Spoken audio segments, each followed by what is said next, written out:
جی السلام علیکم رحمۃ اللہ، امید ہے آپ سب خیریت سے ہوں گے۔ D G I S P R صاحب نے کل ایک پریس کانفرنس کی ہے جس میں انہوں نے دوبارہ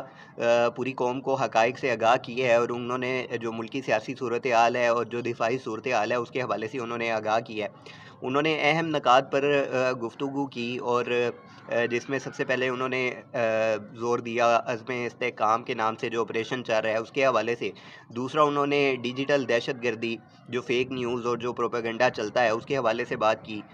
بنو انسیڈنٹ کے حوالے سے بات کی، اور جو ٹی ایل پی کے جو یہ ایک احتجاج بلند ہوا تھا فلسطین کے حق میں اس کے حوالے سے انہوں نے بات کی۔ اس کے علاوہ نان پیڈ کسٹم گاڑیاں اور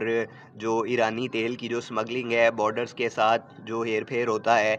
جس میں اربوں خربوں جو ڈالرز ہیں وہ کمائے جاتے ہیں، اس کے حوالے سے بھی انہوں نے ساری بات کی۔ اور انہوں نے جو سیاسی صورتحال ہے اس کو اجاگر کرنے کی کوشش کی، اور ایک اسپیسیفک جو سیاسی ٹولے کا جو نام انہوں نے لیا کہ ایک جو ملک میں اس وقت فساد اور سارا یہ جو برپا کرنے میں جو لوگ ملوث ہیں ان کے حوالے سے انہوں نے بات کی، لیکن ان کا جو نشان جس طرف تھا، جس طرف ان کا آئیڈیا تھا، وہ تو سب جانتے ہیں کہ وہ کس جماعت کے حوالے سے جو ہے بات کر رہے ہیں۔ اسی پریس کانفرنس سے پہلے جو اسلام آباد کی جو سیکریٹریٹ ہے پاکستان تحریک انصاف کا، اس کو بھی سیل کر دیا گیا، وہاں سے گرفتاریاں بھی کی گئیں، اور میڈیا کو کسی قسم کی بھی جو ہے وہ فوٹیج بنانے کی اجازت نہیں تھی۔ رؤوف حسن صاحب جو ہیں سیکرٹری اطلاعات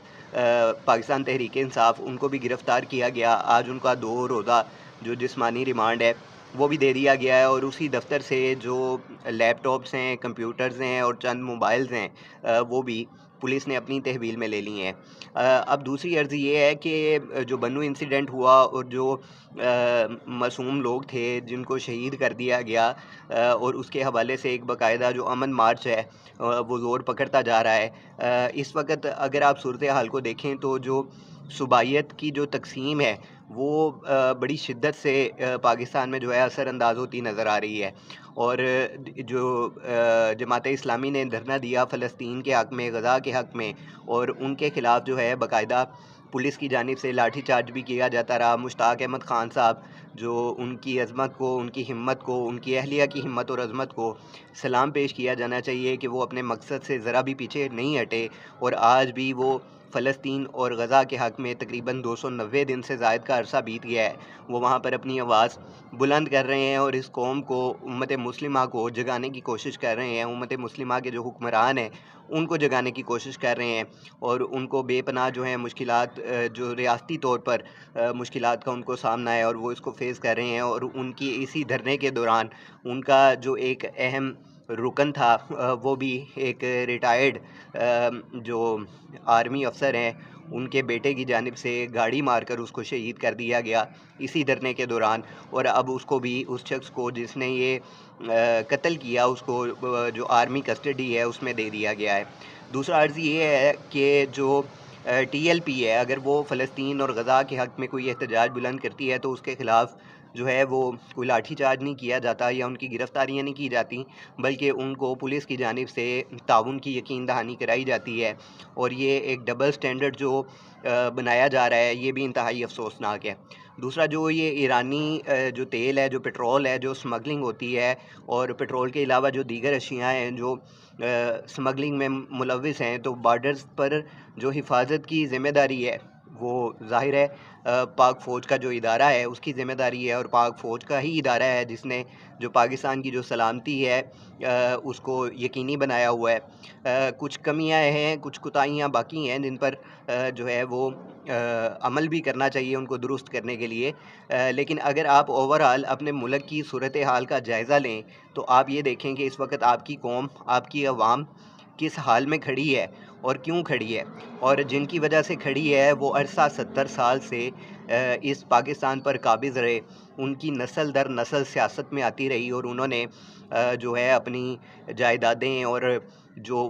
اندرون میں اور بیرون ملک میں انہوں نے اپنی جائیدادوں میں بے پناہ اضافہ کیا، جن کا کوئی چیک اینڈ بیلنس نہیں ہے۔ بڑے بڑے کیس ہوئے ان کے خلاف، ان کو اشتہاری قرار دیا گیا ملزمان کو، لیکن ان کو پتہ نہیں کہیں سے غیبی مدد ملتی ہے ایسی کہ ان کو وہ پروٹوکول ملتا ہے کہ وہ اشتہاری ہونے کے باوجود، نامزد ملزم ہونے کے باوجود وہ جب پاکستان میں واپس آتے ہیں تو ان کو کسی نہ کسی وزارت کا یا صدارت کا جو ہے وہ عہدہ نواز دیا جاتا ہے، اور وہ دوبارہ سے جو پاکستان کی قوم ہے ان کو نہ صرف گمراہ کرتے ہیں بلکہ پاکستان کو مزید قرضوں کی دلدل میں دھسا دیتے ہیں۔ یہ جتنے بھی شریف خاندان، زرداری خاندان اور جو دیگر حکومتیں ہیں جو ان کے اتحادی رہے، وہ انہوں نے ہمیشہ سے ہی اس پاکستان کا نقصان کیا ہے، پاکستان کی قوم کا نقصان کیا ہے۔ لیکن اب بات جس نہج پر پہنچی ہے وہ انتہائی خطرناک ہے۔ آپ کی قوم اس وقت بے حد پریشان ہے، معاشی عدم استحکام ہے، بے پناہ جو ہے وہ بے روزگاری ہے، روزگار کا کوئی ذریعہ نہیں ہے، بجلی کے بلوں میں بے پناہ اضافہ کر دیا گیا ہے، کوئی چیک اینڈ بیلنس نہیں ہے، گیس کے بلوں کی بھی یہی صورتحال ہے، جو یوٹیلیٹی اشیاء ہیں، جو روزمرہ کی استعمال کی چیزیں ہیں وہ لوگوں کی پہنچ سے دور ہوتی جا رہی ہیں۔ لوگوں میں ایک جو غصہ ہے اور جو ان کا جو جس طرح کا مزاج اور رویہ بن چکا ہے، وہ آنے والے وقت میں جو مزید خطرات کا جو ہے وہ پیش خیمہ ثابت ہوتا نظر آ رہا ہے۔ تو ہماری جو سب سے اولین ضرورت ہے وہ یہ ہے کہ اس قوم کو متحد کیا جائے، اس قوم کو اکٹھا کیا جائے، اور اس قوم کے جو مسائل ہیں جن کا اس وقت اس قوم کو سامنا ہے ان سے اس قوم کی نجات کروائی جائے۔ یہ جو روزمرہ کے استعمال کی چیزیں ہیں، جس طرح کے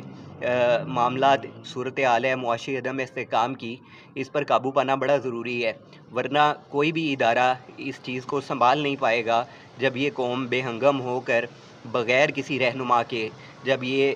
باہر آئے گی۔ تو یہ وہ لوگ ہیں جو خود سے تنگ ہیں، اور ہمارے ارد گرد ایسے بے شمار لوگ ہیں جنہیں ہم روزمرہ